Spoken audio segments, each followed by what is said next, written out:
Salut Aurel, Salut Jérém, ça va? ça va et toi? Ouais, je suis content. Ouais. Pourquoi? Qu'est-ce que tu portes aujourd'hui, Aurélien? Voilà, merci. On commence, voilà. Voilà, une King Seiko, édition boutique, Ah, tu avec un l'attendais, petit celle-là, hein. cadran lilas, lavande, violet. Je trouve lavande, moi, c'est...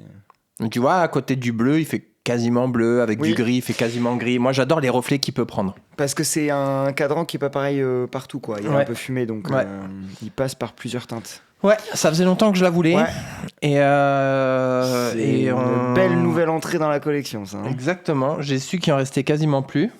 Donc j'ai fait des pieds et des mains pour la trouver. Ouais, parce que ça faisait un moment que t'en parlais. Hein. Ouais, ça faisait un moment. Puis comme c'est une édition boutique, on la voit pas souvent. Pour l'acheter, il faut aller dans une boutique Seiko, un Seiko Center. Donc c'était un peu compliqué. Mais j'ai réussi à me l'approprier. Voilà, donc je suis content. Trop bien, on leur fera peut-être une petite vidéo si ça les chauffe. Parce Ben qu'on a- ouais. on a des choses à dire sur King Seiko. En vrai. Et sur King Seiko, moi déjà c'est le vintage qui me plaisait énormément, mais je suis content de trouver une moderne parce que même si j'ai ce goût pour le vintage là, qui est en train de se développer, j'aime bien aussi avoir des montres modernes pour le quotidien et alterner. Et puis au final, ce que j'aime moi dans ce qu'ils ont fait, c'est que si tu veux une vintage et une moderne, c'est pas du tout la même montre en fait. Ouais. Et c'est ça qui est bien. Seiko fait rarement des copies. Ils font des interprétations. réinterprétations. Ouais. Donc non, top. Non, et puis pour te connaître, c'est une pièce qui te va bien quoi. Tu vois, Ouais. c'est toi cette montre. C'est la petite touche de couleur que j'aime et après un truc assez classique. Ouais. On va te laisser la porter un peu pour bien la... et après on fera un petit format pour Exactement. pour voir ce que ça dit au poignet après quelques temps. Ah ben là je suis parti déjà pour 3 semaines. Hein. Ouais, mais on en a loupé des entrées là. On n'a pas le temps de leur dire tout ce qu'on se met dans la boîte quoi. Il y a ma petite Space One qui est arrivée. D'ailleurs, vous n'êtes pas prêts. Je le pose comme ça, mais vous n'êtes pas prêts de ce qui est en train de se. Le Space One 2. Oh là là, le volume 2, je sais. J'ai hâte au volume 4 ou 5. Je me demande qu'est-ce que ça pourrait il va être. aller. Ouais. Il a pas de limite. Non. Bon, qu'est-ce que tu portes aujourd'hui? Moi, je porte ma F77. Ça fait quelques jours d'affilée, là. Je me mets à faire un peu comme toi, tu sais. À les mettre sur des longues périodes. Et c'est pas mal. Oui, on les apprécie plus. J'aime trop cette montre. Et là, le fait de la remettre beaucoup de jours d'affilée, en fait, j'en ai parlé à beaucoup de monde, où beaucoup de monde m'a dit « Ah, cool !» Et en vrai, à chaque fois que j'en parle, je me dis « Mais c'est quand même une bombe, cette montre. » Ouais, c'est très très beau. D'ailleurs, très, pareil, très beau sport chic. tenez-vous prêts, il y a des choses qui arrivent. Sur F77, il y a plein de choses qui arrivent, de très belles choses. Oui. Moi qui vont remettre en question la F77 que j'ai dans ma collection. Je pense que je vais faire un petit switch. Un petit switch. On parle pas de basket. Non. On parle de quoi aujourd'hui d'ailleurs? Bon, on parle de Acrone. Ça fait un petit moment qu'on devait en parler. Ça y est. Ça fait longtemps qu'on les... Pour ma part, moi je les connais depuis 2015. Donc, oui, pas moi. Mais je suis la marque depuis un moment. Ils étaient passés à la boutique aussi. Faire un afterwork pour une sortie où ils avaient... Ouais, puis il y a Erwan à chaque fois qu'il est à Bordeaux qui vient nous dire bonjour et un peu discuter de ses projets, de plein de choses. Donc, moi j'aime bien, c'est une marque qui a son identité quoi. Ouais, et qui a clairement pris part sur le marché français pour une certaine chose. Enfin, on en parlera, mais ils sont bons. Bon, on parle d'Acrone un peu, non? On parle un peu d'Acrone.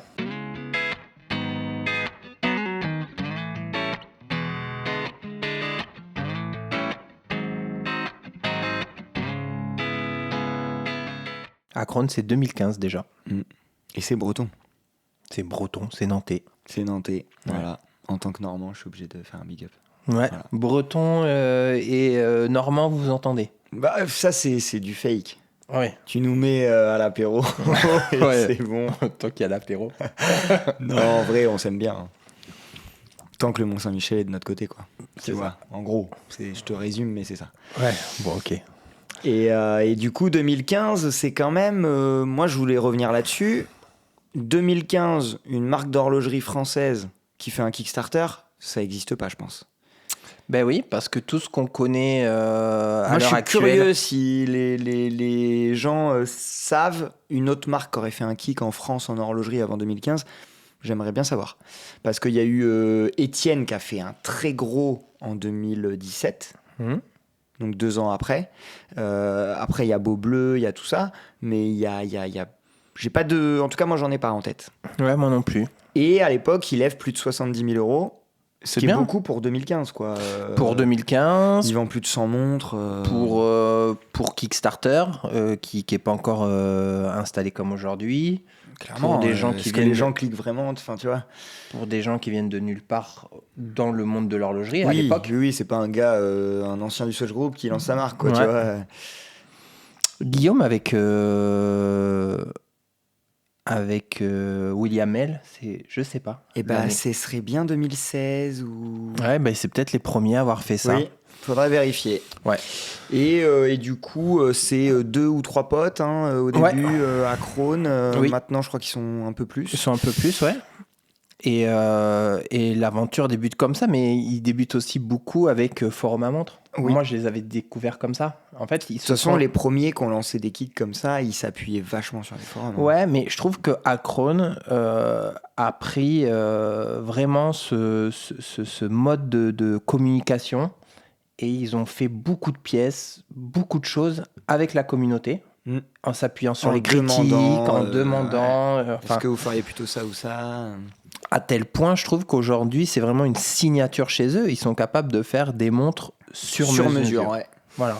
En fait, l'évolution de ça que beaucoup connaissent et je pense aussi beaucoup ne connaissent pas, en fait, c'est que Acron s'est vachement spécialisé dans la montre, on va pas dire de dotation, mais dans des exemplaires spécifiques faits pour des corps d'armée. Des corps de métier. Ouais. Voilà.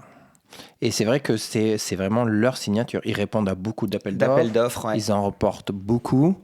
Et ce qui fait aussi que nous, jusqu'à présent, on ne pouvait pas trop en parler parce qu'il n'y a pas vraiment de collection permanente. Oui, et il n'y a pas de communication là-dessus. Il n'y a pas de communication là-dessus. Il y a beaucoup de corps d'armée qui vont demander une montre comme ça et vous remportez le truc. Vous n'avez pas le droit de la mettre sur votre site, vous n'avez pas le droit d'en parler. Ouais. Donc ça fait qu'à Krone, si on les regarde de loin, bah, on peut se dire ils sortent des montres, mais ça va. En fait, ils en sortent beaucoup plus qu'on ne connaît pas. Ouais, pour un projet grand public, il doit y avoir 3 ou 4 projets professionnels derrière. Faudrait voir, on en parlera avec eux. Je pense qu'on invitera Erwan sur la chaîne. Mais donc voilà. Et puis aujourd'hui, avec cette C2 là, c'est une collection un peu plus grande déjà, une vraie collection. Donc c'est aussi intéressant pour nous de commencer de parler de la marque avec cette montre. Oui, parce qu'en plus, il y a plein de petits détails qu'on aime bien. Il y a un choix de mouvement, il y a des références de cadran. Enfin bon. On parle de la montre. On rentre dans la montre. On rentre dans la montre, pardon. On rentre dans la montre. Oui, ça fait longtemps.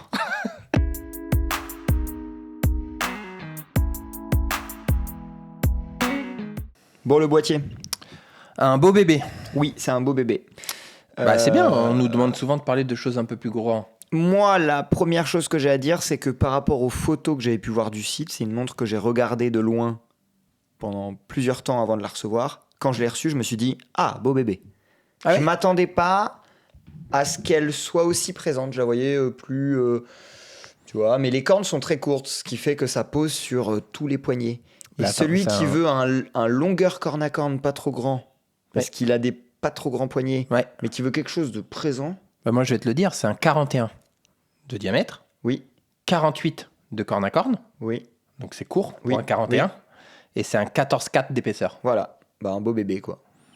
Moi, j'ai autre chose à dire sur le boîtier qui m'a frappé quand je l'ai reçu. Il y a un air de 62 masses. Oui. Tu vois ou pas? Le fait que ça, ce soit droit. Le droit, corne courte. Oui, je suis d'accord. Ça m'a fait penser à une 62 masses et on adore le boîtier 62 masses. C'est une Seiko, pour ceux qui... C'est une Seiko, oui. Je la mettrai en incrustation. Mais moi, franchement, je l'aime bien, ce boîtier. Moi, je le trouve bien pour ce genre de montre. Oui. Et pour mon poignet, en tout cas. Je vais prêcher pour ma paroisse. Parce que c'est un 41, mais attention, on en parlera tout à l'heure, avec une toute petite ouverture de cadran. Oui. Parce que la lunette est très grande et très présente. Et en plus, elle est splittée en deux. Donc, on n'a pas ce fait d'écœurement d'avoir une grosse lunette noire. Il y a l'acier qui vient... Donc ça, c'est une chose que j'ai appréciée. C'est le point fort de ce boîtier aussi, c'est la double lunette. C'est la double lunette, ouais. Et du coup, sur mon poignet, moi, le 41, il pose très bien pour une montre sportive. Puis elle a une taille de cadran d'un 39, en fait. Et elle n'est pas encombrante, et elle a une taille de cadran, oui, d'un 39 quasiment. Ouais. Et du coup, ton œil, il est... Ouais. Donc moi, ça, j'ai apprécié, malgré que je suis en train de réduire la voilure. Je porte quasiment rien au-dessus de 40 et je me suis dit, est-ce que je peux porter cette montre? Eh bah oui. Des fois, on passe pour des cons à dire, je porte que du 40. Bah non, il faut Oui, mais il y a poser des, aussi des contre-exemples. Ouais. Un speed en 42, ça se porte. Voilà. Ben Exactement. ça, en fait, ça se porte. Et puis le verre qui est surbombé comme ça, qui fait un peu effet loupe, bah, je trouve que ça marche bien avec ce cadran qui est un peu plus petit que le boîtier. En vrai, pour moi, il y a la notion d'équilibre, elle est super importante. Et là, que ce soit entre les proportions générales, celle de la lunette, le corne à corne, le travail aussi du boîtier, en fait, ils ont réussi à faire un truc entre le brut tout simple et le quand même des petits détails. Le chanfrein, il devient de plus en plus grand. Là, la corne, elle est coupée comme ça. Ouais. Tu vois? Ouais, ça, moi, j'aime bien. Pourquoi tu rigoles? Non, parce que tu as dit le brut tout simple et j'ai dit le Bruce Toussaint. Ah, tu ne l'as pas relevé. C'est vrai que alors c'était pas. Elle était bonne. Elle était très drôle. Elle était bonne. On valide et on peut avancer. Avançons. Ça, c'est très. La lunette, comme ça, le guillochage, c'est très sur acrone. le côté. Ah ouais, c'est très acrone. Sur... Acrone, ils aiment le côté brut. Mais je trouve que là-dedans, c'est vraiment ça. C'est que on sent un ADN pur de montre brute. Où ils se sont un peu motivés à mettre de la finition à des endroits. Tu vois exactement. Ouais. Et de loin, ça fait... et de près, petit détail sympa. Et oui, là, le guillochage sur le côté de la lunette... Ouais, c'est présent sur beaucoup de leurs pièces. Oui, il y en a où ils l'ont même mis sur la carrure, tout ça. C'est signature. Corne percée, moi j'adore. Bah oui, et puis là, c'est du vintage à mort. Hein. Mais oui. Donc, faut mettre ce genre de code. Il y a une petite option sur cette montre au niveau du boîtier, c'est que vous pouvez avoir le fond plein ou le fond ouvert. Oui. Moi, je suis plutôt fan du fond plein. Bah en fait, moi je trouve le fond ouvert c'est très bien pour celui qui va vouloir avoir sa acrone à la ville, parce qu'il verra le mouvement qui est très joli avec la masse squelettée et tout ça. Oui. Après, je trouve ça dommage de perdre 20 ATM d'étanchéité pour un fond ouvert. Moi, ce que je trouve bien... Surtout que la gravure est très belle. Ce que je trouve bien, c'est que c'est une option. Oui, comme et donc, c'est pas Acrone qui fait le choix de perdre l'étanchéité et de montrer le mouvement. Acrone, ils se sont dit, on fait un choix de mouvement spécial dans cette montre, on va proposer aux gens de pouvoir le voir. Oui, et puis tout le monde n'utilise pas les montres de la même façon. Voilà. Et c'est bien. Et c'est bien, par contre, de ne pas vendre du rêve et dire, attention, on vous met un fond ouvert, mais votre montre, on va vous la garantir que 10 ATM derrière. Comme ça, tu sais ce que tu perds. Faites pas la même chose que si elle avait le fond plein. Ouais, clairement. Donc voilà. Belle couronne aussi, on n'en a pas parlé. Elle fait 7 mm d'épaisseur. Toi qui aimes les grosses couronnes. Ouais. T'es servi. 7 mm, donc ça commence à être un beau bébé avec la gravure, le logo, le A sur la face. Oui. Et le même guillochage un peu que sur la tranche de la lunette. Donc... Et après, pour revenir sur la lunette, on disait qu'il y avait le double. En fait, vous avez les heures qui sont sur un insert acier qui est plus proche du cadran. Et on a une deuxième partie de lunette un peu plus large qui, elle, va soit reprendre, parce qu'on a deux modèles, vous l'avez vu dans les macros, soit reprendre juste une minuterie. Une minuterie. Sur nos batteries. Et sur la décompression, on a les paliers de décompression. Et là, par contre, on passe en minuterie sur la lunette acier. Pour la plongée. Moi, j'ai une préférence pour celle-ci.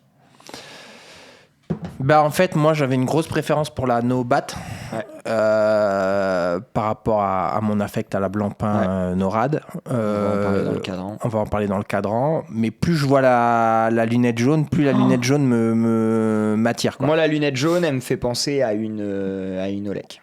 Ouais, les vieilles Olek que tu peux voir. Il nous en prête souvent, Charles, des vieilles Olek pour qu'on puisse s'imprégner un peu de la marque, puis avoir des choses vintage à montrer à nos clients qui viennent découvrir la marque, ce que je trouve trop cool. Et il nous en avait amené une, c'était ça. Ouais, c'était vraiment ça. Ouais. Non, c'est vrai qu'elle a un côté. J'adore. Ouais.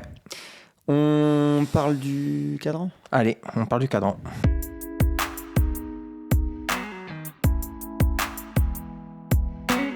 Alors, cadran. Assez simple. En fait, soit tu fais le choix de la lunette, soit tu fais le choix du cadran. Oui, c'est ça. Et heureusement qu'ils n'ont pas mis les deux ensemble, parce que ça aurait fait beaucoup. Ça aurait fait beaucoup. Mais là, moi, mon cadran préféré, c'est clairement le No Bat. Oui. Et puis, je trouve que c'est le Norad de chez Blancpain, le transformer en No Bat. C'est de s'inspirer, mais de le mettre à ta sauce. Quoi. Et puis, c'est un petit clin d'œil qui est vraiment cool. Pour revenir sur la Noradiation, Noradium, c'est à l'époque, il y a eu plusieurs vagues dans l'horlogerie au niveau des matières luminescentes des cadrans.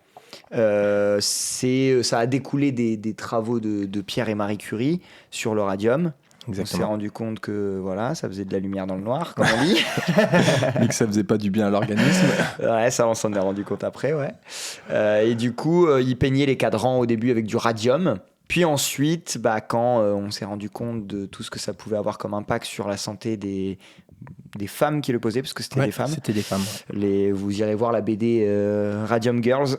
On vous en avait déjà parlé, mais elle est incroyable.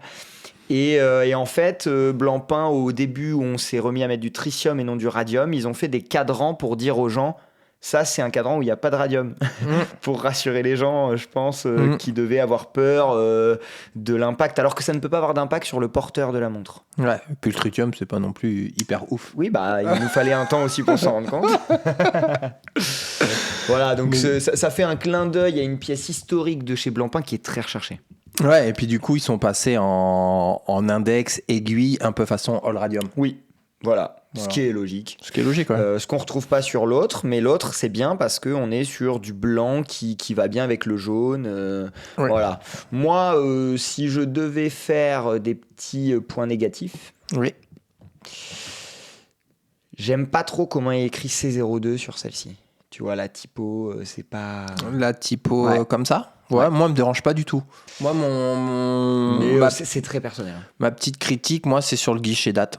Ouais, tu l'aurais mis en fond noir ? En fond noir ou je l'aurais un peu mieux dissimulé. Mais après, ça, c'est mon affect qui n'est pas très grand aux dates. T'es chiant avec les dates, toi. Ouais, moi, je suis chiant avec les dates.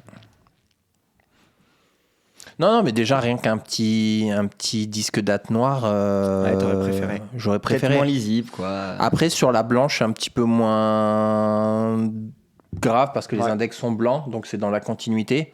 Mais là où tu as les index qui sont un petit peu fake patina avec le guichet blanc. Dans celle-ci, ça me choque moins. Mais dans celle-ci, oui, j'avoue, soit tu le mets en beige comme le reste, soit tu le mets en noir, quoi. Voilà, moi c'est ma petite critique. Après tout le reste, je trouve que c'est bien. Les typos me dérangent pas. Le no-bat, je suis fan. Les aiguilles, le petit rappel de la trotteuse jaune sur la lunette jaune, enfin les écritures jaunes puis aussi. Elles ont des détails en fait. Ce que je trouve cool, c'est que c'est une plongeuse. Tu la prends là pour l'été, t'es content, quoi. Ouais, exactement. Elle t'apporte quelque chose, quoi. Ouais. Donc il y a du parti pris, il y a des choix de fait dans le design, dans les inspirations. Ouais. Et dans le mouvement. Je l'ai bien eu, hein. Pas mal, ouais. Pas mal. Ouais, j'ai eu peur que ce soit pas ça. Ouais. Ça aurait été trop drôle. Dans le bracelet. Pas du tout. On parle de ce mouvement ? Ouais.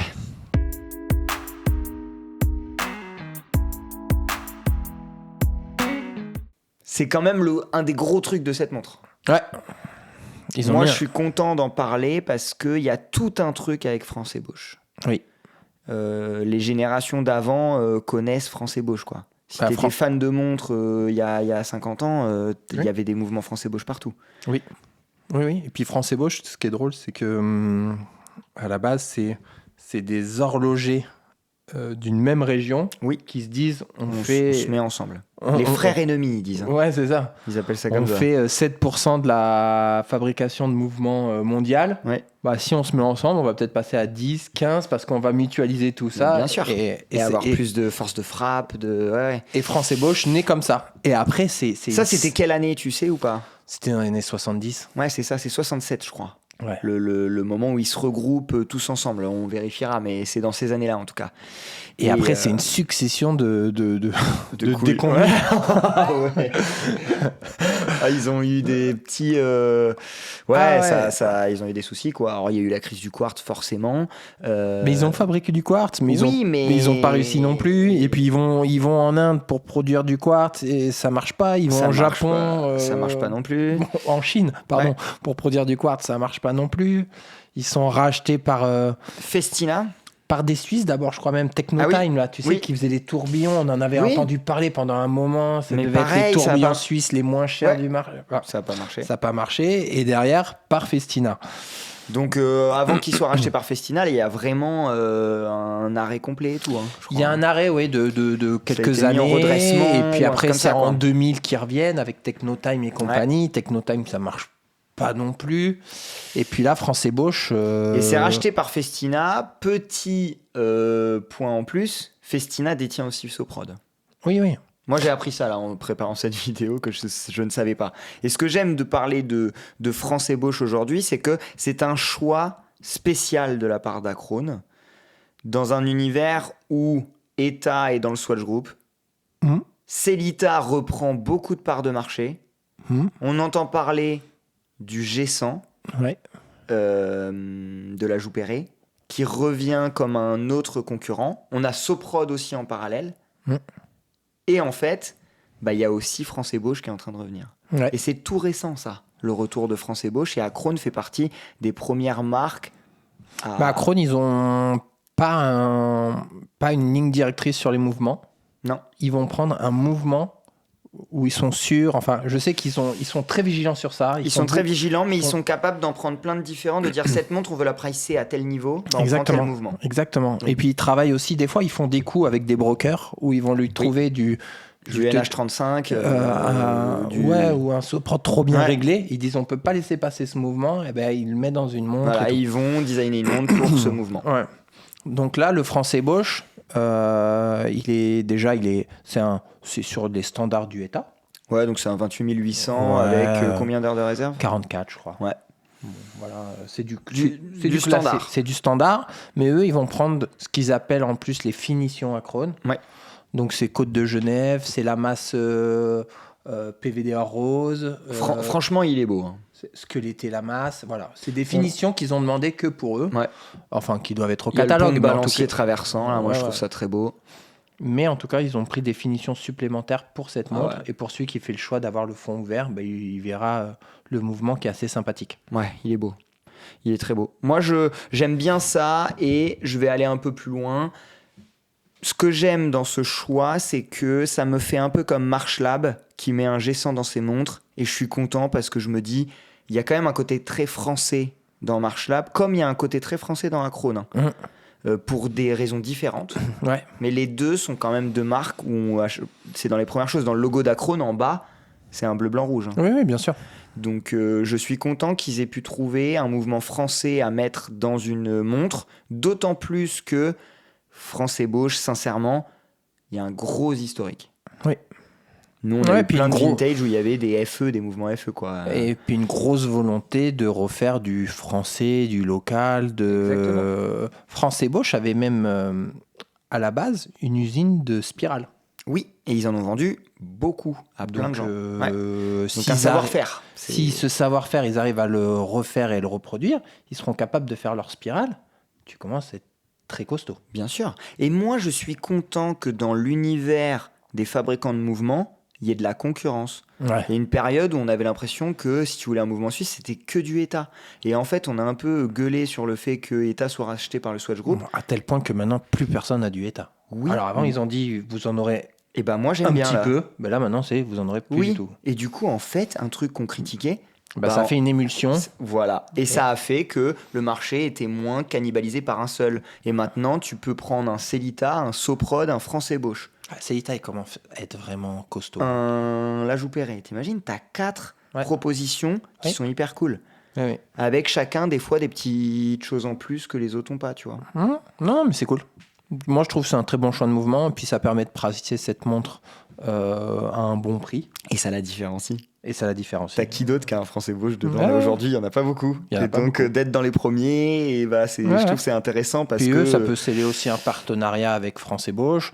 Ça peut aussi faire comprendre à France-Ébauche qu'ils étaient dans les premiers, qu'ils les ont aidés, qu'ils les ont soutenus. Ils peuvent travailler ensemble sur l'évolution du mouvement. Enfin, carrément. Moi, je trouve que c'est bien pour France-Ébauche et c'est bien pour Acrone.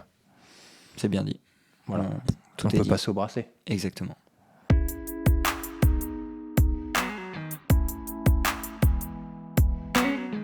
Bon, le bracelet ? Le bracelet, un Tropique façon FKM, façon Acrone. Ouais. Moi, ce que j'aime bien, c'est qu'ils l'ont vachement dessiné. Ouais. Il est très strié. Il est plus épais que les bracelets qu'on a habituellement. Oui. Et en fait, ça fait qu'il est équilibré avec la pièce. Oui. S'ils avaient pris un Joseph Bonny qu'on adore, il aurait été disproportionné. Tu vois ? Disproportionné. Ouais. J'ai un peu glissé là. C'est moi d'habitude. Ouais, c'est. Tiens, t'es en train de détendre sur moi. Ouais.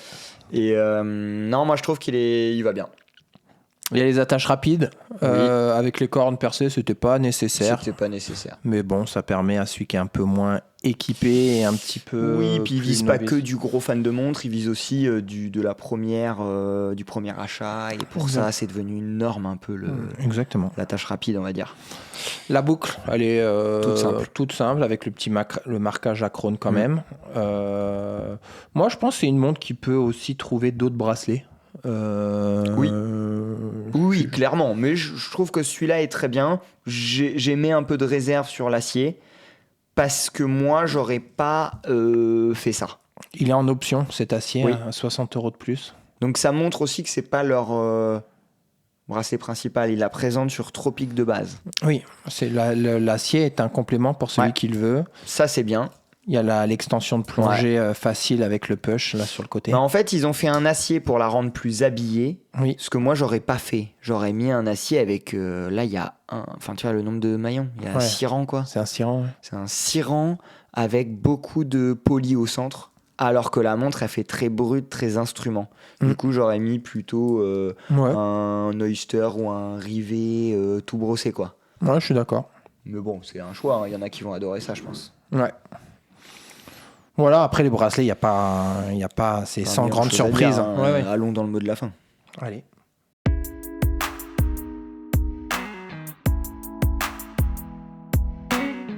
Tu valides? Je valide. On n'a pas parlé du prix. Ah, Le prix, c'est le bon moment, peut-être, le mot de la fin.